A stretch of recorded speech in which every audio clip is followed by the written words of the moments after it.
একজন গল্প করছিলেন যে আমি আজকে 20টা বছর বিবাহ করেছি, এই 20 বছরের ভেতরে আমার স্ত্রীর সাথে কোনোদিন কথা কাটাকাটি হয়নি, ঠোকামুখিও হয়নি, উচ্চ বাচ্চ স্বরে কথাবার্তাও হয়নি। তো এভাবে আপনি জীবনটা কাটালেন কি করে? বাসর রাতে স্ত্রীকে আমি জিজ্ঞাসা করলাম যে আপনি কি চান?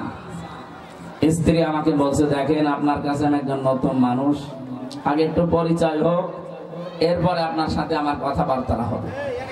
পরিচয় করার পরে স্বামী আমাকে জিজ্ঞাসা করছে যে আপনি আমার এই কয়েক মিনিট কথা আগে শুনেন। 2-3 মিনিটে আল্লাহ এবং রাসূলের প্রতি একটা প্রশংসামূলক কথা বললাম, আলহামদুলিল্লাহি রাব্বিল আলামিন ওয়াসসালাতু ওয়াসসালামু আলা রাসূলিহিল কারীম। এরপরে কয়েকটা কথা তাকে জানালাম যে স্বামী আপনি কি কি পছন্দ করেন আপনার জীবনে, ওইটা আমাকে আজকে শোনান, আমি আপনার পছন্দনীয় কাজগুলো আজকে থেকে করব। এই যে স্বামী স্ত্রীর ভেতরে গন্ডগোল হয় না, মারামারি, কথা কাটাকাটি, উচ্চ বাচ্চ, রাগারাগি কেন হয় না? এই প্রথম দিন থেকে ঔষধ দিয়েছে স্ত্রী যে আপনি যা যা পছন্দ করেন এটা আমাকে বলেন। 2 নম্বরে, আমার বাড়িতে আপনার বাড়ির আশপাশের কারা আসলে আপনি পছন্দ করেন আর কারা আসলে আপনি রাগ করেন, এইটা আমাকে আগে জানান। স্ত্রীকে স্বামী তখন আল্লাহর প্রশংসা, রাসূলের দরুদ পড়ার পরে বলছে, দেখেন আপনি যদি এই কথাগুলো যা বললেন এটা যদি আপনি মেনে চলতে পারেন তাহলে আপনি ভাগ্যবতী। 1 নম্বরে, আমি এই জিনিসগুলো পছন্দ করি, তার ভেতরে অন্যতম আমি চাই যে বেশি সময় আপনি বাবার বাড়ি যেয়ে থাকেন, এটা আমি পছন্দ করি না। অনেক স্বামী হয়তো মুখে ফুটে বলতে পারে না, স্ত্রী দেখা যায় যে বছরের পর বছর, মাসের পরে মাস বাবার বাড়িতে পড়ে আছে। হয়তো তার মা বাবা এবং তার ভাই বোন তার বাড়ি এই সমস্ত দেখার কারণে তাকে মুখ ফুটে কিছু বলতে পারছে না। এটা কিন্তু স্বামীর কাছে অসহ্য একটা বিষয়। সম্মানিত মা বোনেরা, যেহেতু স্বামী স্ত্রীর সম্পর্ক শুধু দুনিয়ায় শেষ না, এটা কিয়ামতের পরও শেষ হবে না। আমি আবার বলছি, ফাইদা নফিখা ফিস সূরি ফালা আনসাবা বাইনাহুম। সিংহায় ফুৎকার দেওয়ার পরে যত রকমের সম্পর্ক আছে সব সম্পর্ক কাট হয়ে যাবে, শুধু স্বামী স্ত্রীর সম্পর্কটা শেষ হবে না, এটা কিয়ামতের পরেও থাকবে। আপনারা দুইজনে যদি জান্নাতি হয়ে থাকেন, কিয়ামতে আপনি জান্নাতের নেত্রী হবেন, ৭০,০০০ হুর হবে আপনার খাদেমা। সুবহানাল্লাহ। এজন্য এই সম্পর্ক মা বাবার সাথে যেমন, ছেলে মেয়ের সাথে যেমন, ফুফু খালুর সাথে এরকম না, এটা একেবারে অটুট। আমরা চাই যে যার সাথে আল্লাহ জোড়া তৈরি করে দিয়েছেন, কিয়ামত না কিয়ামতের পরও যেন এটা টিকে থাকে। এটা খুব গুরুত্বপূর্ণ এবং গভীর বিষয়। যেন ও যদি চায় যে আপনি বাবার বাড়ি বেশি দিন পড়ে থাকলে তার কষ্ট হয়, সে বলতে পারছে না, আপনি যাবেন না। স্বামী বলছে আমি চাই আপনার মা বাবা এবং আপনার ভাই বোন, আত্মীয় স্বজন যারা আছে তাদের সাথে সম্পর্ক থাক, কিন্তু আমি বেশি ওখানে যাওয়া পছন্দ করি না। ঠিক আছে, এটা আমি মেনে নিলাম। 2 নম্বর, আমার বাড়ির আশপাশে এই মানুষগুলো সজ্জন এবং তারা চরিত্রবান, এরা যদি আসে আমার অসুবিধা নেই, কিন্তু এই যে এই মানুষগুলোর নাম বলে গেলাম, এরা যেন আমার আশপাশে বাড়িতে না আসে, কারণ এদের চরিত্র ভালো না। নবীজি বলেন আল্লাহ সবচাইতে বেশি ঘৃণা করেন ওই নারীর প্রতি, ওই পুরুষের প্রতি যে পুরুষ তার প্রতিবেশীর স্ত্রীর সাথে ব্যভিচারে লিপ্ত হয়, লাইন করে, পরকিয়া করে। এই মানুষটার প্রতি আল্লাহর আরশ পর্যন্ত কাঁপতে থাকে। নাউজুবিল্লাহ। ওই মহিলাকে আল্লাহ সবচাইতে বেশি ঘৃণা করে যে বাড়ির আশপাশে এবং দেবরের সাথে খোলামেলা ভাবে চলে। অনেকে মনে করে দেবর আমার ছোট ভাইয়ের মতো। কে বলেছে আপনাকে? বিশ্বনবী জানিয়েছেন দেবর হচ্ছে স্ত্রীর যারা ভাবি আছে তাদের জন্য এটা একেবারে মরণের মতো। মরণ দেখলে মানুষ যেমন ভয় পায়, দেবর দেখলে যেন এরকম ভয় পায়। অথচ আজ এটা ছোট ভাই মনে করে শেষে দেবরের সাথে অনেকে চলে যায়। সুবহানাল্লাহ, নাউজুবিল্লাহ। আল্লাহ আমাদেরকে যেন এই পাপ থেকে হেফাজত করেন। আল্লাহর কাছে আপনি ঘৃণিত হয়ে যাচ্ছেন, নিকৃষ্ট হয়ে যাচ্ছেন, আর কিয়ামতে আপনার এই আকৃতি আর থাকবে না। যত সুন্দর করে ফেরেশ ওয়াজ বা বিভিন্ন জিনিস আপনারা দেন, যা একটা কিছু দিয়ে আকৃতি ঠিক রাখা যাবে না। যদি আপনার চরিত্র স্বামী বাড়ি থেকে চলে গেলেই খারাপ হয়ে যায়, স্বামী বাড়ি আসলে মনে হয় ফেরেশতা হয়ে গেছে।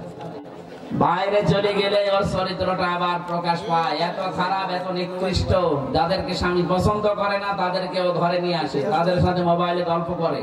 এটা হারাম, হারাম এবং হারাম।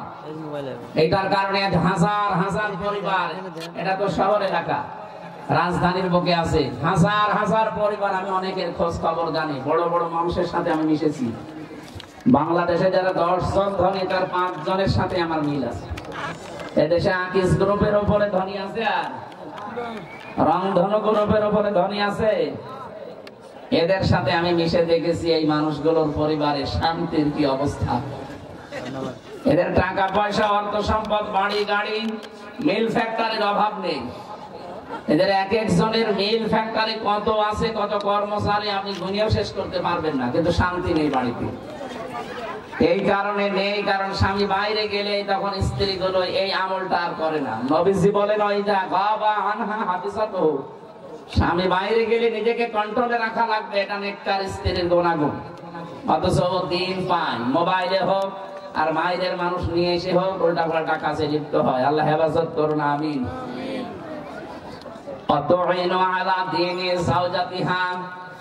বিশ্ব নবী বলেন, জান্নাতের 8টা দরজা তো ওই মহিলার জন্য আল্লাহ খোলা রেখে দিয়েছে, যে মহিলা তার স্বামীকে দিনের উপরে চলার জন্য সাহায্য করে। স্বামী যদি দিনের কাজে, মানবতার সেবায়, ইসলাম প্রচারে বা এরকম কোন কাজে যদি বাইরে যায়, স্ত্রী স্বামীকে তো উদ্বুদ্ধ করে এবং তাকে সময় দেয়, ছাড় দেয়, আর নিজে ধৈর্য ধারণ করে স্বামীর এই কাজ কারবারের প্রতি। আজ হাজারো পরিবারে এইটা নেই। আরো স্বামীকে কন্ট্রোল করার জন্য, আটক করে রাখার জন্য নিজে তো সময় দেয় না, ওদেরকেও যেন সময় দেওয়া না হয়। না, আপনি খাদিজাতুল কুবরা রাদিয়াল্লাহু তাআলা আনহার সাথে জান্নাতে যেতে চান, এ মহিলাকে আল্লাহ নিজে সালাম দিয়েছেন, অথচ এই মহিলা জীবনে নামাজ পড়েনি, রোজা রাখেনি, হজও করেনি। কারণ এইগুলোর বিধান নাযিল হয়েছে সব তার মরে যাওয়ার পরে। মা বোনেরা যারা এসেছেন খেয়াল করেন, খাদিজাতুল কুবরা জীবনে এক ওয়াক্ত নামাজ পড়ার পায়নি, কারণ নামাজ ওই সময় আল্লাহ ফরজ করেন। উনি মারা যাওয়ার পরে নামাজ, 2 বছর পরে নামাজ ফরজ হয়েছে, রোজা ফরজ হয়েছে, হজ ফরজ হয়েছে উনি ইন্তেকালের 8 বছর পর। তাহলে বলেন, সে নামাজ পড়লো না, রোজা রাখলো না, হজও করে না জীবনে, অথচ তার বাড়ি মক্কাতে, কবরও মক্কায়। এই মহিলাকে আল্লাহ শুধু সালাম দেয়নি, আল্লাহ বলেন, আমি জিবরাইলকে দিয়ে ঘোষণা দিয়েছিলাম যে জান্নাতে আমি আলাদা ভাবে একটা প্রাসাদ বানিয়েছি খাদিজার জন্য, আলাদা। সুবহানাল্লাহ। এই একটাই মাত্র কারণ ছিল যে স্বামীকে ছাড় দিত দিনের কাছে। নিজের অর্থ সম্পদ যা ছিল আল্লাহ তাকে যা দিয়েছিলেন। ওই জামানায় হযরতে খাদিজা 3 নাম্বার ধনীর তালিকায় ছিল পুরো আরব জাহানে। এত ধনী মানুষ স্বামীকে, স্বামীর পেছনে ইসলাম প্রচারে, ইসলাম প্রসারে, ইসলাম কায়েমে, মানবতার সেবা করার জন্য স্বামীকে তো ছাড় দিয়েছে এবং অর্থ সম্পদ স্বামীর 2 পায়ে ঢেলে দিয়েছে। আল্লাহ এই একটা কারণে এত বেশি খুশি হয়ে তাকে জান্নাতের সুসংবাদ এবং জান্নাতে আলাদা একটা ঘর তার জন্য আলাদা ভাবে বানিয়ে রেখেছে। 2 জন মহিলার জন্য আল্লাহ ঘর বানিয়েছেন। একজন ঘর বানানোর জন্য আহ্বান জানিয়েছিলেন হযরতে আসিয়া। তিনি বলেছিলেন, হে আল্লাহ, তুমি হে আল্লাহ, তুমি আমার জন্য জান্নাতে একটা ঘর বানিয়ে দাও। আর খাদিজাকে আল্লাহ সংবাদ পাঠিয়েছে যে আমি নিজে তার জন্য একটা ঘর বানিয়েই রেখেছি অলরেডি। সুবহানাল্লাহ। এই জন্য শুধু নামাজ পড়া, রোজা রাখা আর কালো বোরকা পরায় আপনার ইবাদত না। স্বামী যদি দিনের কাজ, ইসলামের কাজ, মানবতার কাজ করে বেড়ায়, মানুষের উপকার হয়, এরকম কাজ করলে আপনি নেককার স্ত্রী বাড়িতে বসে বসে তাকে খাদিজার মতো সাহায্য করবেন, তাকে সহযোগিতা করবেন, শেষে উদ্বুদ্ধ করবেন, ছাড় দেবেন। আপনার জন্য খাদিজাতুল কুবরার মতো না হলেও এরকম কাছাকাছি আল্লাহ কিছু বানিয়ে রাখবে ইনশাআল্লাহ। 4 নম্বরে, স্বামী যদি কোনো জায়েজ কাজের আদেশ করে, আবার বলছি, স্বামী যদি কোনো জায়েজ কাজের আদেশ করে, ওটা যদি জায়েজ হয়, জীবন থাকতে আপনাকে মানা লাগবে। আর জীবন চলে গেলে তো আলাদা, জীবন থাকতে মানা লাগবে যদি ওটা জায়েজ হয়। অনেক স্বামী চায় যে আমার মা বাবা আমার সাথে থাকলে আমার ভালো লাগে, কিন্তু অনেক স্ত্রী এটা চায় না। এটা কি জায়েজ নেই? 100% জায়েজ। এরপরও আপনি চান না আপনার এই ছোট মনের কারণে। মনে করেন আমার সম্পদ কমে যাবে, আমার খাবার কমে যাবে। কেন? খাবারের মালিক কে? আপনি নাকি? বলেন তো, খাবারের মালিক কে? এই কথা যারা বলে যে রিস্কের মালিক আল্লাহ, এই মহিলা রাগ করে কোন কারণে? দুনিয়ায় আসার 50 বছর 50,000 বছর আগে আপনাকে আল্লাহ লিখেই পাঠিয়েছেন যে আপনি এই খাবার খেতে পারবেন, এটা পারবেন না, এতটুকু লিখাই আছে। আপনার স্বামীর মা বাবা, স্বামীর ভাই বোন থাকুক আর না থাকুক, আপনার কি? রিস্ক নিয়ে এবং এই সাজসজ্জা আনন্দ দুনিয়ার এইগুলো নিয়ে আপনাকে তো চিন্তা করার দরকার নেই, কারণ এইগুলোর হাত আল্লাহর হাতে। এগুলোর সবকিছুর মালিক কার হাতে? এক লোক গরু বাজারে নিয়ে গিয়েছিল, গরু বাজারে নিয়ে বিক্রি না করে ফেরত আসতেছে। আর রাস্তায় ডাকাত দলের সাথে দেখা, ডাকাতরা বলছে, চাচা এই গরু ফেরত নিয়ে আসলেন কেন? বলছে, বাবাজি দাম হয়নি এই জন্য ফেরত নিয়ে আসলাম, আবার অন্য হাটে বিক্রি করবো। ডাকাতরা ওর পিঠের উপরে বাড়ি দিয়ে বলছে, বেটা দাম হোক না হোক তুই বিক্রি করবি, টাকা তো আমরা নেব, তোর সমস্যা কি? তুই গরু বিক্রি করার দরকার, বিক্রি করে দিবি, টাকা তুই বাড়ি নিয়ে যেতে পারবি না, টাকা নেওয়ার জন্য তো আমরা রাস্তায় বসে আছি। আপনি দুনিয়ায় কি খাবেন না খাবেন, কতটুকু শান্তি আরামে থাকবেন, এটা তো আপনি লিখায় আছে। আপনি ওই স্বামীর মা বাবাকে কাছে পেলে মন খারাপ হয়ে যায়, আর নিজের মা বাবা পেলে অনেক আবার আনন্দ লাগে না। এটা ছোট মন যাদের, তাদের আচরণ। আপনার মন তো ছোট না, আপনার মন তো অনেক বড়। আর আপনি রাজধানীতে আছেন, এত বড় জায়গায় থাকার পর প্রশ্ন আসতে পারে, হুজুর ওরা আসলে আমার না খেয়ে থাকা লাগে, আমার একটু কম পড়ে যায়। আপনি কি ফাতেমা তো জোহরার চাইতেও কষ্টে আছেন? নবীজির মেয়ে 3 দিন পর্যন্ত চুলায় আগুন জ্বলেনি, এরপর স্বামীর প্রতি তার কোনো অভিযোগ ছিল না। আর আপনার 3 দিন না, 3 বেলা খাবার যদি না হয়ে যায়, উল্টা পাল্টা ধারণা করেন স্বামীর প্রতি। সম্মানিত মা বোনেরা, আমি চাই জান্নাতে খাদিজার মতো আপনাদেরকে আল্লাহ ওয়েলকাম এবং স্বাগতম দিয়ে প্রবেশ করান, কিন্তু তার মতো আচরণ করা লাগবে। এই জন্য 4 নাম্বার, এইটা স্বামী যেটা জায়েজ আদেশ করে, যদি পছন্দ করে যে হ্যাঁ এটা আমার ভালো লাগে, স্বামীর মন খুশি করার জন্য জায়েজ পন্থার ভেতরে থেকে দুনিয়ার সব কিছু করা আপনার জন্য জায়েজ আছে, এবং এটা তার জন্য আপনার হক। এই হক আজ পরিবারে, বহু পরিবারে আদায় হচ্ছে না, আমরা জানি এবং শুনছি বিভিন্ন জায়গায়। এই যে এই মহিলাটা বাসর ঘরে স্বামীকে ডাক দিয়ে বলেছিলেন, স্বামী বাইরে থেকে আপনি এই মানুষগুলোকে পছন্দ করেন না আমার বাড়িতে আসতে, আমি গ্যারান্টি দিচ্ছি এদেরকে আমি আসতে দেব না। স্বামী বলেন, এই কথার উপরে যদি টিকে থাকতে পারো, এর উত্তম যে পুরস্কার আল্লাহ তোমাকে দান করবে। ঠিক 20 বছর স্বামী স্ত্রীর ভেতরে ঠোকামুখিও হয়নি, শুধু এই কথাগুলো মেনে নেওয়ার কারণে। আজ আমাদের পরিবারে ঠোকামুখি হয় এই ছোটখাটো বিষয় নিয়ে। আল্লাহ আমি সহ যারা এসেছি প্রত্যেককে এগুলো মেনে চলার জন্য তৌফিক দেন। যারা আজ 3 দিন কথাবার্তা বন্ধ করে থাকেন, দুনিয়ার কোনো বিষয় নিয়ে মারামারি ঝগড়াঝাটি করে, আপনি যদি নামাজও পড়েন, রোজাও রাখেন, এরপরে যদি মারা যান, 3 দিনের ভেতরে আপনি বেঈমান হয়ে মরবেন, ঈমান পাবেন না। অথচ কত হাজারো মহিলা 3 দিন না 3 মাসে কথা বলে না স্বামীর সাথে। কি বিষয়? একটা শাড়ির দাম কম হয়েছে এই কারণে। নাউজুবিল্লাহ। আমি জানি ঢাকাতে যারা, তারা এই রাজধানীতে এদের মন তো ব্রড মাইন্ডেড, ন্যারো মাইন্ডেড না, এরা বড় মনের মানুষ, তো এদের মনে হয় গন্ডগোল নেই, গ্রাম অঞ্চলে আছে। সম্মানিত মা বোন, আমাদের আসল টার্গেট যেহেতু আখিরাত, আল্লাহ তাআলা বলেন, ওয়াইন কুনতুন্না তুরিদুনাল্লাহা ওয়া রাসূলাহু ওয়াদ-দারাল আখিরাতা। নবীজি বললেন, তোমরা যদি চাও আল্লাহ এবং রাসূল এবং আখিরাতের ঘর যদি তোমরা তৈরি করতে চাও, ফাইন্নাল্লাহা আ'আদ্দা লিল মুহসিনাতি মিনকুন্না আজরান আযীমা। একজন আযানের জবাব দিয়ে দেন, একজন জবাব দিয়ে দেন, হয়ে যাবে। এজন মুহসিনা নারী যারা, নেককার মহিলা যারা, সবাই তো আর নেককার না। নেককার হওয়ার জন্য যে গুণগুলো বলছিলাম, এটা নেককার হওয়ার প্রথম ধাপ। স্বামী বাইরে থেকে আসলে তাকে আনন্দিত খুশি করা লাগবে, ব্যবহার আচার দিয়ে, কথাবার্তা দিয়ে। ও বাইরে গেলে নিজেকে হেফাজতে রাখা লাগবে। 3 নম্বরে স্বামী দ্বীনের কাজে, ইসলামের কাজে, মানবতার কাজে গেলে আপনি আরো তার উদ্বুদ্ধ করবেন, ছাড় দেবেন যেভাবেই হোক। 4 নম্বরে স্বামী যদি জায়েজ কোনো আদেশ করে যেটা পছন্দ লাগে, এইটা আপনার জীবন থাকতে মাইনে নেওয়া লাগবে। আল্লাহ 4টা কাজ যারা করবে তারা প্রথম ধাপে উঠবে। জান্নাতের 8টা দরজা আল্লাহ খুলে রাখবে, কিন্তু প্রবেশ করতে দেবে না। প্রবেশ করার জন্য আবার নামাজ লাগবে, কারণ এটা চাবি হচ্ছে নামাজ। মিফতাহুল জান্নাতি সালাহ।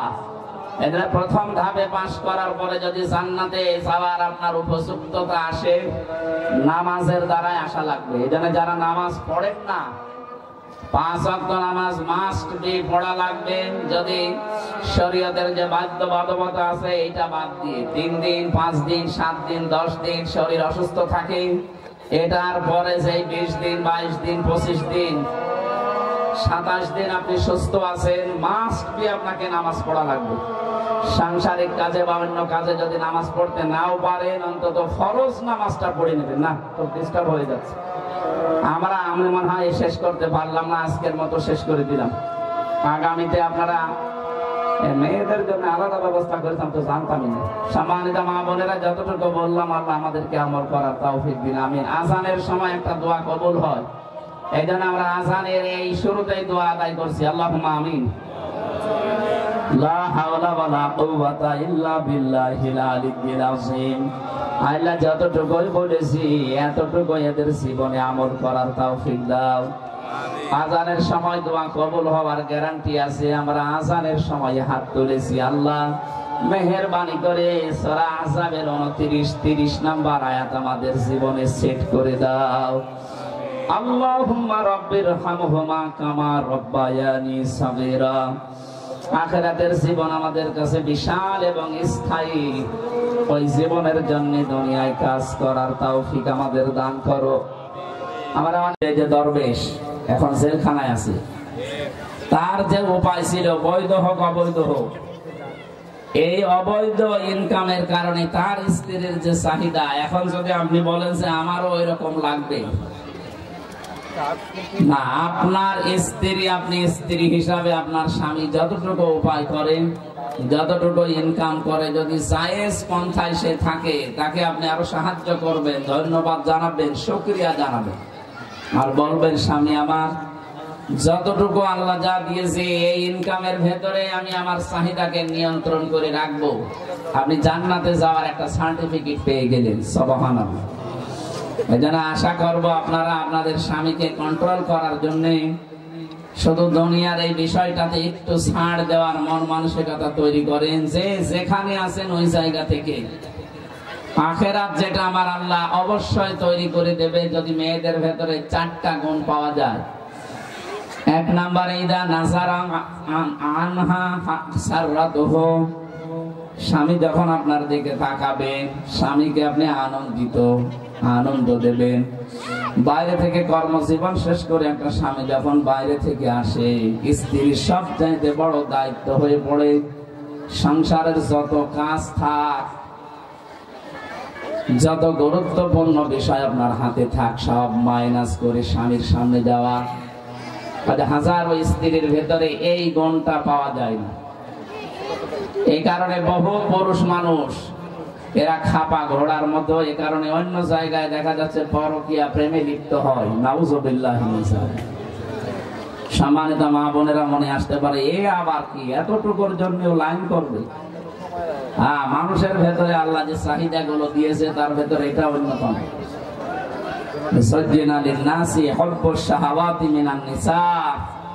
পৃথিবীতে আল্লাহ আকর্ষণ তৈরি করে দিয়েছে, এই পৃথিবীর যত সম্পদ আছে তার ভেতরে 1 নম্বরে নারীর প্রতি। এই জন্য আপনারা পারেন সবকিছু, আপনাকে আল্লাহ ওই সম্পদ গুলো দিয়েছেন। আমি আশা করব এখন থেকে আমাদের এই ছোট্ট জীবন এবং এই ছোট্ট ঘরটা আনন্দ দিয়ে যেন ভরা থাকে। নবীজির দিকে তাকান তো, তার ঘরের ভেতরে এরকম দামি দামি পোশাক আশাক, খাট, পালঙ্ক এগুলো ছিল না, তো ভালোবাসা দিয়ে ঘরটা পরিপূর্ণ ছিল। এই কারণে আল্লাহ পুরা ছোট্ট ঘরটাকে একটা মিনি জান্নাত বানিয়ে দিয়েছিলেন। তো পাকা নেই, 5 মিনিট একটু পাঠার জন্য গা ঘেমে যাচ্ছে। দ্বিতীয় নম্বর, ওয়াইদা গাবা আনহা হাফিজাতুহু, তিরমিজি শরীফের হাদিস এটা। বিশ্ব নবী বলেন, যখন স্বামী বাইরে চলে যাবে, নেককার যারা জান্নাতের দরজা যে স্ত্রীগুলোর জন্য খোলা রাখবে আল্লাহ, তাদের দ্বিতীয় গুণ হচ্ছে স্বামী বাইরে গেলেই নিজের সম্পদ, বিশেষ করে নিজের শরীরকে, নিজের ইজ্জত, সম্ভ্রম, স্বামীর সন্তান আর স্বামীর সম্পদকে সে যেন হেফাজত করে রাখে। অসুস্থ আছে, আমাদের শেফায়ে কামেলা আজেলা নসিব করে দাও। আসলে এলাকায় যত মেয়েরা এখানে শুনতে এসেছে কোরআনের কথাগুলো, আল্লাহ তুমি তাদেরকে খাদিজাতুল কুবরার মতো বানিয়ে দাও। রব্বুল আলামিন, স্বামী সংসারে অনেকের অশান্তি আছে, মেহেরবানি করে শান্তি দাও। অনেক পরিবারে অভাব আছে, আল্লাহ মেহেরবানি করে অভাব দূর করে স্বভাব ভালো বানিয়ে দাও। আল্লাহ স্বামী স্ত্রীর ভেতরে মিল মহব্বত তৈরি করে দাও। স্বামীকে তুমি এই মেয়েদের জন্য বাধ্য করে দাও। আল্লাহুম্মা গফিরলি ওয়ারহামনি ওয়াহদিনি ওয়াফিনি ওয়ারযুকনি ইয়া রাব্বাল আলামিন। জাবালে নূর ইসলামিয়া দাখিল মাদ্রাসা যারা লেখাপড়া করছে, দিন শিখছে, আল্লাহ এদের মেধা স্মৃতি খুলে দাও। কোরআন হাদিসের জ্ঞান তাদেরকে বদ্ধমূল করে দাও। যেই সন্তানগুলো লেখাপড়া করে, এদেরকে যেই মা পেটে নিয়েছে, মায়ের পেট তুমি খাদিজার মতো বানিয়ে দাও। এলাকায় মাটির নিচে যারা ঘুমিয়ে আছে, আল্লাহ কোরআনের ইজ্জতে তাদেরকেও মাফ করে দাও। আল্লাহুম্মা রাব্বিরহামহুমা কামা রাব্বায়ানি সাগীরা।